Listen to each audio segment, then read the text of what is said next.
नमस्कार, आप देख रहे हैं कल का बाजार और मैं हूं सुमित। और भारतीय बाजार जो कि आज एक बड़ी चॉपी राइड, वोलेटाइल राइड के बीच में बंद होते हुए दिखाई पड़े। बात करेंगे हम उसके बारे में भी, साथ ही साथ हम बातचीत करेंगे कल के मार्केट्स के बारे में, कल की स्थितियां रहेंगी और उसके अलावा आपके दर्शकों के सवालों के जवाब तो रहेंगे ही। तो अगर आपका भी कोई सवाल है तो आप हमारे साथ जुड़ सकते हैं हमारे अलग अलग माध्यमों के जरिए, यानी कि आप व्हाट्सएप के जरिए हमसे जुड़ सकते हैं। 7045220000 हमारा व्हाट्सएप नंबर है। यहाँ पर आप सवाल भेज सकते हैं और साथ साथ फेसबुक और एक्स के जरिए भी, सोशल मीडिया के जरिए भी आप हमारे साथ इस कार्यक्रम का हिस्सा बन सकते हैं। हर बार की तरह हमारे साथ अलग अलग जानकार मौजूद रहते हैं आपके सवालों के जवाब देने के लिए और बाजार की रणनीति पर बातचीत करने के लिए। आज भी हमारे साथ रैली गियर ब्रोकिंग के senior vice president Ravi Singh, doctor Ravi Singh मौजूद हैं। सिंह साहब नमस्कार। पहले तो मार्केट्स को लेकर आपकी राय चाहूँगा, क्योंकि आज बाजार ने बहुत बढ़िया चौंकाया है, चाहे वो तेज़ी वालों को हो या मंदी वालों को हो, दोनों को ही। आप कैसे लीड कर रहे हो इतनी हाई वॉलेटिलिटी के बीच में, कैसे कामकाज करें और आगे की रणनीति क्या हो? नमस्कार सुमित जी, और बिल्कुल आपने सही कहा। देखिए, आज चौंकाया भी है और खुश भी किया है। ऑप्शन राइटर एक टाइम पे खुश भी थे और एक ऑप्शन बायर्स भी यहाँ पर एक बार को खुश होते हुए नजर आए। निफ्टी के लेवल्स को अगर देखते हैं तो 22,400 के ऊपर निकलने के बाद सेंटिमेंट यहाँ पर पूरे बदलते हुए नजर आएंगे। इसमें कोई डाउट नहीं है कि अब कोई भी डिप यहाँ पर खरीदारी का मौका होगा और 22,500 तक निफ्टी जाता हुआ नजर आएगा। दूसरी तरफ है कि अगर कल को गैप ओपनिंग खुलती, सपोज करिए कि कल यहाँ पर निफ्टी 22,450 470 के लेवल अगर खुलते हैं तो वहां पर वापस से आपको एक सेल अपॉर्चुनिटी मिलेगी और लोअर साइड पे वापस से अपने जो आज की क्लोजिंग है उसको टेस्ट करता हुआ नजर आएगा। तो ओवरऑल मार्केट को समझने की जरूरत है। वॉल यहाँ पर थोड़ी सी कम हुई है चूंकि आज एक्सपायरी थी, लेकिन उसके बावजूद भी इस समय सेंटीमेंट जो है वो थोड़ा बुलिश है, सेक्टर स्पेसिफिक बुलिश है, स्टॉक स्पेसिफिक बुलिश है। और निफ्टी ने लास्ट मोमेंट पे जो तेजी दिखाई है वो ऑप्शंस राइटर और खास तौर से यहाँ पर पुट राइटर को सरप्राइज जरूर किया है। बैंक निफ्टी की भी बात करें तो जल्दी हम 48,200 और 48,300 के लेवल से यहां पर छूते हुए नजर आएंगे। और लोअर साइड पे अगर कल को गैप ओपनिंग 50 पॉइंट से ज्यादा की होती है तो फ्रेश अपॉर्चुनिटी होगी कि बाय कर लें, लेकिन अगर 125 पॉइंट 150 पॉइंट की होती है तो थोड़ा सा वेट करें, संभले लें दे मार्केट को और उसके बाद बाइंग साइड से ही चलें। सेल साइड बिल्कुल यहां पर कोशिश ना करें क्योंकि उसमें रिस्क बड़ा हो सकता है। अगर सेल साइड जाना है तो पुट बाय की तरफ सोचें। चलिए, तो आपको रणनीति बताई गई है बाजार में निफ्टी बैंक को लेकर। साथ ही साथ रवि जी, कौन कौन से स्टॉक्स जिनके ऊपर आप फोकस करोगे कल के लिए? देखिए, इस समय तो इलेक्शन थीम ही चल रही है और उन्हीं स्टॉक्स पे फोकस करना ज्यादा अच्छा है कि कौन चलने वाला है। उसमें 4 स्टॉक्स मैंने सेलेक्ट किए। पहला है एनटीपीसी। वैसे तो अग्रेशन अप ट्रेंड दिखा रहा है 360 और 62 के पास, लेकिन मुझे ऐसा लगता है कि इन लेवल से भी एक अपवर्ड मोमेंटम दिखाई देगा 380 तक। स्टॉप लॉस 352 रुपए का लेकर चल सकते हैं। साथ ही आईओसी पे काफी कंसोलिडेशन के बाद फिर से ब्रेकआउट निकला 175 के टारगेट के लिए, इसको भी बाय करके चल सकते हैं 158 के स्टॉप लॉस से। और तीसरा स्टॉक देखते हैं तो वो बीईएल 237 का आंकड़ा छू चुका है, लेकिन 250 का आंकड़ा जल्द छू सकता है। तो मुझे लगता है कि यहां पर रिस्क रिवॉर्ड रेशियो बेहतर है 230 के स्टॉप लॉस से, इसको भी बाय करना चाहिए। और लास्ट में अगर जाते हो तो पावर सेक्टर को भी भूले ना, तो पीटीसी यहां पर 223-24 के आसपास चल रहा है, अच्छा अट्रैक्शन दिखा रहा है, 235 रुपए तक का लक्ष्य दे सकता है, 219 रुपए का स्टॉप लॉस लेकर चला जा सकता है। खास बात सुमित जी ये है कि मार्केट अगर करेक्ट होगा तो इनमें डिप जो मिलता है वो काफी तेजी से अपवर्ड जो मोमेंटम होता है उसमें भी फायदा देता है। तो रिस्क काफी कम है, रिवॉर्ड काफी। तो आपके सामने पीएसयूज के कुछ नाम जहां पर आप लॉन्ग साइड अपनी पोजीशंस देख सकते हैं। इनके रिस्क थोड़े लिमिटेड हैं, रिवॉर्ड ज़्यादा बेहतर हैं। और क्योंकि चुनावी माहौल है, उसके बाद बजट है, तो ये सब इसीलिए ट्रिगर के तौर पर रखे गए हैं जिनको आप आधार मान सकते हैं। आगे बढ़ते हैं और पहले एक आंकड़ा जिसके बाजार बंद होने के बाद जो आया है वो है एफआईडीआई का नंबर। आज फिर एफआईएस की बिकवाली, हालांकि इंटेंसिटी ऑफ सेल थोड़ी सी कम है, करीब करीब 776 करोड़ रुपए के आसपास की बिकवाली है। और डीआईसी करीब 2127 करोड़ रुपए के आसपास की खरीदारी आज के सत्र में देखने को मिल रही है। तो ये एक और नंबर जो कि बाजार बंद होने के बाद आज के सत्र में आता हुआ दिखाई पड़ा है। अब सवाल जवाब का सिलसिला शुरू कर लेते हैं और बातचीत कर लेते हैं कुछ सवालों से भी, कुछ दर्शकों से भी। पहले हमारे दर्शक जो मौजूद हैं वो सिलीगुड़ी से हैं। ओम प्रकाश जी मौजूद हैं। ओम प्रकाश जी नमस्कार, क्या सवाल है आपका? नमस्ते सर। नमस्कार ओम प्रकाश जी। जी सर, मेरे पास कोचिन शिपयार्ड है। ओके। ये 753 शेयर है, प्राइस जो मेरा है 1335 है। ठीक है। तो इसको सर 2 महीने के व्यू से क्या करना चाहिए इसे? चलिए, ओम प्रकाश जी, आपको ये एहसास है ना कि ये शेयर वैसे बहुत चला है हाल फिलहाल की तेजी में? नहीं सर, वो आइडिया तो नहीं रहा मुझे। ओके, लेकिन ये शेयर ने एक अच्छी तेज़ी दिखाई है पहले, तो आप उसके पुराने चार्ट्स पे एक बार को देख सकते हैं। रवि जी क्या करें, कोचिन शिपयार्ड के शेयर इनके पास करीब 1335 रुपये के दाम पर हैं, लेट एंट्रेंट हैं क्योंकि एक साल के दौरान या 3 महीने के दौरान ये शेयर 60-65% के आसपास की चाल दिखा चुका है। क्या करना चाहिए इन्हें अभी? सुमित जी, आपकी पार नजर से कुछ बच नहीं सकता और आपने इसीलिए एक बार हिंट कर दिया, लेकिन मुझे ऐसा लगता है कि अभी थोड़ी सी सफर बाकी है, यानी कि 1380 तक का लक्ष्य इनको देखने को मिल सकता है। और अगर लॉन्ग टर्म पे, जैसे चूंकि 2 महीने से ऊपर का अगर इनका लक्ष्य होता तो मुझे लगता कि शायद हम 1450 के आसपास की बात करते। तो चला जरूर है, लेकिन आपने एंट्री करी है, अब यहाँ पर थोड़ा सा रिस्क लीजिए। 1380 के आसपास आता है तो एक बार मुनाफा वसूली कर लीजिएगा, और लॉन्ग टर्म पे अगर रखना है तो अभी आप चला सकते हैं। स्टॉप लॉस बनता है आपका 1325 रुपए का, तो 10 रुपए नीचे ही स्टॉप लॉस और 10 रुपए ऊपर अभी चल रहा है, तो मुझे लगता है कि इस स्टॉक को कंटिन्यू करिए। फंडामेंटली और टेक्निकली दोनों में स्ट्रॉन्ग स्टॉक है और होल्ड कर।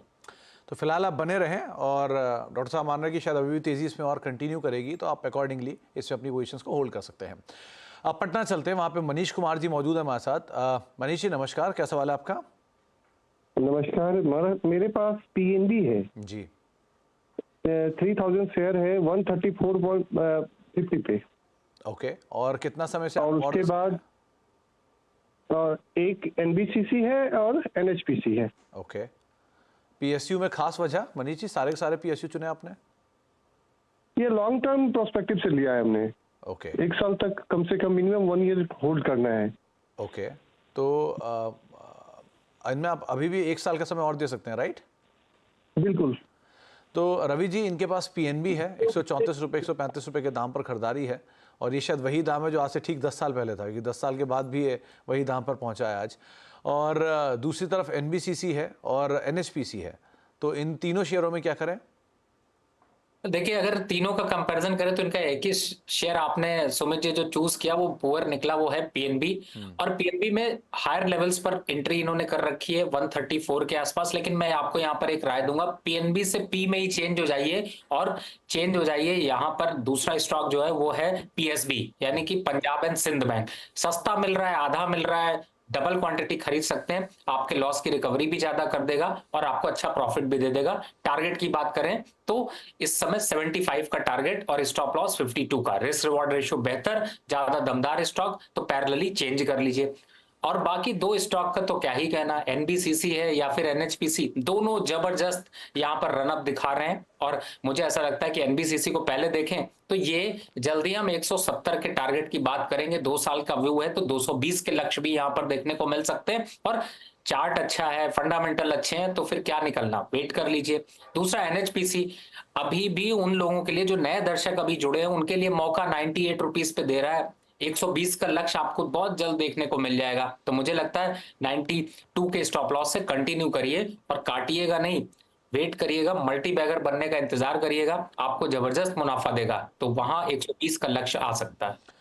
तो राय आपको दी गई है रवि जी की तरफ से, एनएचपीसी और एनबीसीसी के संदर्भ में आप उसे फॉलो कर सकते हैं।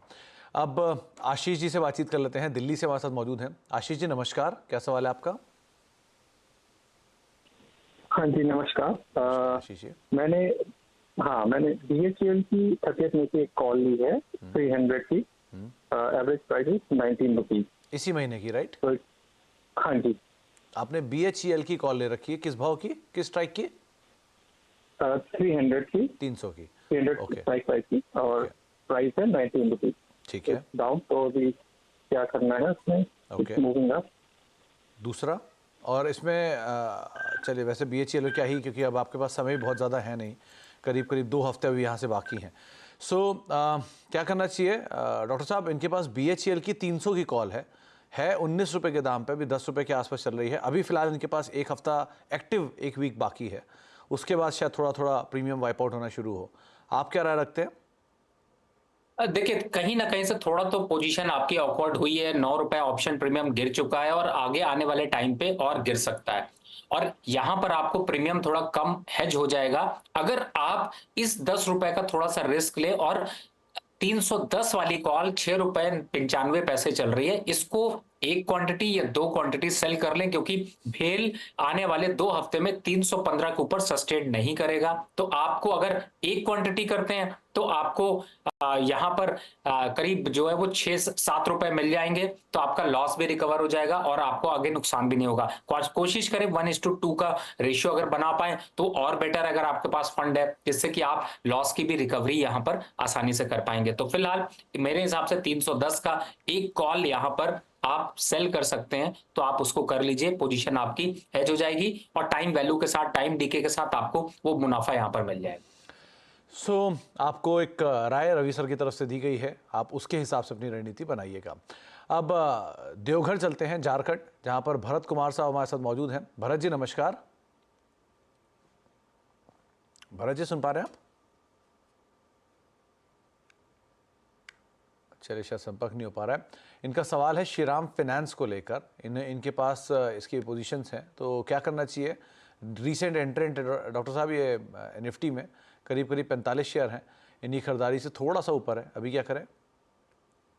देखिए, वैसे तो इसने बॉटम बना दिया, एक अच्छा खासा सेल ऑफ देखने को मिला, 2600 से 2280 के लेवल दिखा दिए और मुझे अब लगता है कि 2280 ही यहाँ पर एक सपोर्ट की तरीके से काम कर रहा है। तो अगर आप उस स्टॉप लॉस से पोजीशन को होल्ड करते हैं तो वापस से 2390 और 2420 ये दो लेवल्स आपको दिख सकते हैं, तो पोजीशन करनी है होल्ड और एग्जिट तभी करिएगा जब 2280 के नीचे जाए। मुझे लगता है प्रॉफिट पहले आ जाएगा और बढ़ जाएगा, तो वो प्रॉफिट लेना मत भूलिएगा।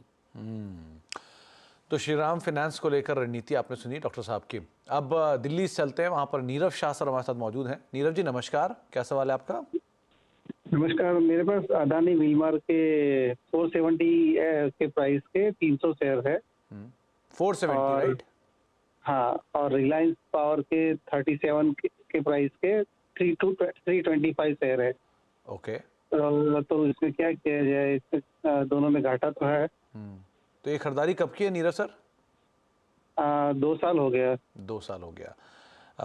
रवि जी, एक तरफ है अदानी विल्मर, जो बड़ा हैंगओवर इनके साथ है वो है प्रोमोटर की होल्डिंग, 85% होल्डिंग है जो इन्हें घटानी है 3 साल में, और दूसरी तरफ रिलायंस पावर। क्या करें इन दोनों में? देखिए, इन्होंने 2 साल तक होल्ड किया, रिटर्न नहीं मिल रहा, मार्केट 2 साल में बहुत आगे भाग चुका है, 16-17% से ज्यादा की ग्रोथ दे चुका है, स्टॉक नहीं चल रहा। सर, समय पे डिसीजन लीजिए, थोड़ा जल्दी एग्जिट करने की कोशिश करिए। 334 रुपए चल रहा है, हालांकि देखिए ये 334 से 400-420 तक आता है, उसके बाद ये स्टॉक वापस गिरना शुरू हो जाता है।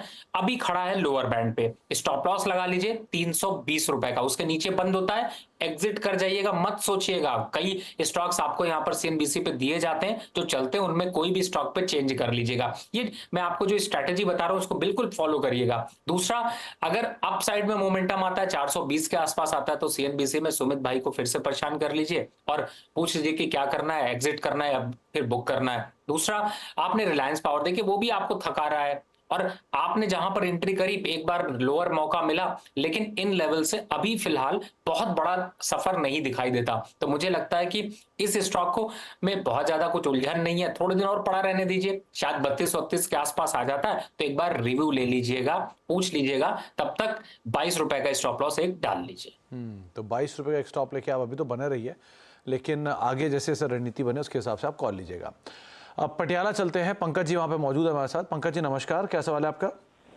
नमस्कार सर। सर, मेरे पास सर जेपी पावर के शेयर्स हैं। ओके।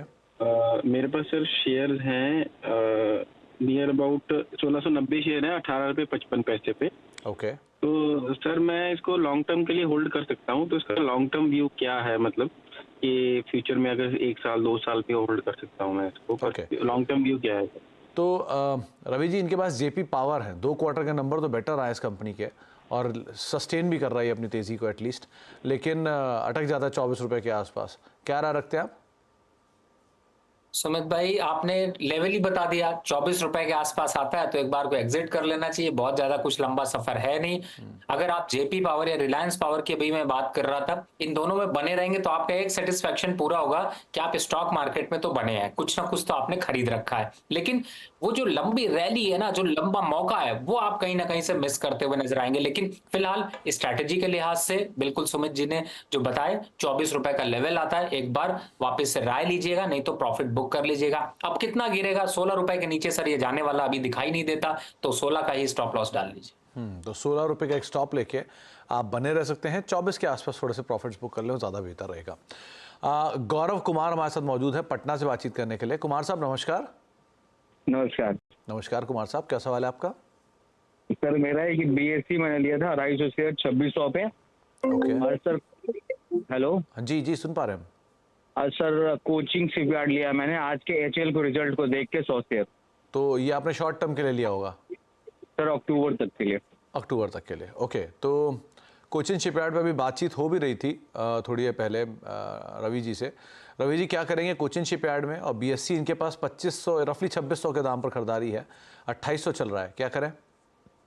देखिए कोचिन शिपयार्ड पे तो 1380 का लक्ष्य दिया है, लॉन्ग टर्म टारगेट 1450 के आसपास का है, तो उसके हिसाब से मेरे हिसाब से होल्ड करें। और नीचे का अगर एक स्ट्रिक्ट स्टॉप लॉस लगाना चाहते हैं तो 1325 का क्लोजिंग स्टॉप लॉस लेके चल सकते हैं। BSc ने जरूर यहाँ पर दमखम दिखाया, जिस हिसाब से स्टॉक मार्केट पे लोगों का इंटरेस्ट बढ़ा है, तो मुझे लगता है अगर जल्दबाजी नहीं है तो इसको चलने दीजिए। 3200 के आसपास आता है तो वहां पर प्रॉफिट बुक करिएगा। तब तक के लिए एक स्टॉप लॉस डाल लीजिए 2720 का क्लोजिंग स्टॉप लॉस। आप सोच रहे होंगे स्टॉप लॉस थोड़ा मैं ज्यादा दे रहा हूं, लेकिन फायदा यह है कि 3200 का टारगेट मिलेगा, तो फिर मेरे हिसाब से इंतजार करिए। तो BSc में आप बने रहिए, 3200 के आसपास के एक टारगेट से आप यहाँ पर आधार मान के चलेंगे। और कोचिन शिपयार्ड को लेकर भी आपको 1400 प्लस के लक्ष्य दिए गए हैं गोइंग फॉरवर्ड, लेकिन वो लंबी अवधि या मध्यम से लंबी अवधि के लिए हैं। प्रणय गहलोत हमारे साथ मौजूद हैं अब इंदौर से बातचीत करने के लिए। प्रणय साहब नमस्कार। Good evening sir. Good evening Pranay ji, क्या सवाल है आपका? सर मेरे 2 शेयर में क्वेरी, मेरे पास लक्ष्मी ऑर्गेनिक्स है, 100 शेयर्स है 400 की प्राइस पे, एंड SBI कार्ड 20 शेयर 1040 की प्राइस पे। तो प्रणय जी जितना मैं भाव देख के समझ पा रहा हूँ आपकी खरीदारी शायद कहीं 2021-22 के एंड में या 22 के अराउंड होगी, क्या मैं सही हूँ? सर अप्रॉक्स तो पहले की है सर, बिल्कुल सही है सर। IPO के बाद ये भाव लगाया था लक्ष्मी ऑर्गेनिक्स ने, और SBI कार्ड भी एक ही बार ऊपर गया, उसके बाद वही भाव पे आपकी खरीदारी है। अभी आप कितना समय दे सकते हैं इनमें? सर अभी तो चूंकि लॉस में लॉन्ग टर्म के लिए मैं रख सकता हूँ, अगर मतलब आगे अगर अच्छा ट्रेंड हो सकता है या एटलीस्ट रिकवर हो सकता है तो लॉन्ग टर्म के लिए रख सकता हूँ सर, कोई प्रॉब्लम नहीं है। ओके रवि जी, लक्ष्मी ऑर्गेनिक्स के शेयर हैं इनके पास 1400 रुपये के दाम पे 100 शेयर, और SBI कार्ड 1040 रुपये के दाम पर 20 शेयर। ये दोनों ही लार्जली अंडर परफॉर्मर रहे हैं अब तक, क्या करें? प्रणव जी देखिए, ये तो समझ में आ गया होगा कि सुमित भाई पूरे गूगल हैं और इनको सब कुछ पता होता है, और पूरा का पूरा ये देखिए, इसीलिए मैं इनको गूगल कहता हूँ। और मैंने आज सामने इसीलिए स्क्रीन पे भी कहा है, क्योंकि इनको हिस्ट्री से पूरा ज्ञान हो जाता है। और अभी SBI कार्ड है या फिर आपका लक्ष्मी ऑर्गेनिक है, मैं आपको यही राय दूंगा कि सर ये स्टॉक्स अभी चलने वाले नहीं है। SBI कार्ड की जगह आप SBI ले लो सर, ज्यादा अच्छा दिखाई दे रहा है, और शिफ्टिंग कर लोगे भाव टू भाव कुछ बहुत बड़ा अंतर नहीं आने वाला, लेकिन वो आपका लॉस जरूर रिकवर कर सकता है। तो भरोसा SBI पे रखो, बस SBI कार्ड को उससे हटा दो। इस शेयर का प्राइस भी जो अपसाइड टारगेट है वो 1050 का SBI का है, वो ज्यादा अच्छा है। अब दूसरा लक्ष्मी ऑर्गेनिक की बात कर ले, देखिए लॉस तो हो चुका है, इसमें कोई डाउट नहीं, लेकिन इस लॉस को बुक करिए। NHPC, NTPC, अभी हमने बहुत से स्टॉक्स की चर्चा करी, और आपको एक क्लियर बता दूं कि इस समय केमिकल और इसके स्टॉक सिर्फ एक टाइम पे चलते हैं, उसका नाम होता है जब बजट का टाइम होता है, सब्सिडीज का मामला होता है, तभी चलता है। अभी चलने का कोई सीन दिखाई नहीं दे रहा, तो क्या करना है? कोई दोस्ती नहीं करनी, जो चलने वाले हैं जिनका यूज है उनको लीजिए, थोड़ी क्वांटिटी भी ज्यादा ले लेंगे, लॉस रिकवर हो जाएगा। तो बेटर इज़ आप SBI में शिफ्ट करें, पेरेंट में SBI कार्ड की जगह, और लक्ष्मी ऑर्गेनिक्स की जगह आपको कई सारे विकल्प और बताए गए हैं, उनको आप फॉलो कर सकते हैं और उनमें निवेश कर सकते हैं। ये राय आपको रवि सर दे रहे हैं। एक ब्रेक का वक्त है और ब्रेक के बाद लौटेंगे, आगे भी हम सवाल जवाब का सिलसिला जारी रखेंगे, और कुछ सोशल मीडिया के जरिए सवाल आ रहे हैं उनको भी जल्दी से जल्दी शामिल करेंगे एक ब्रेक के उस पार।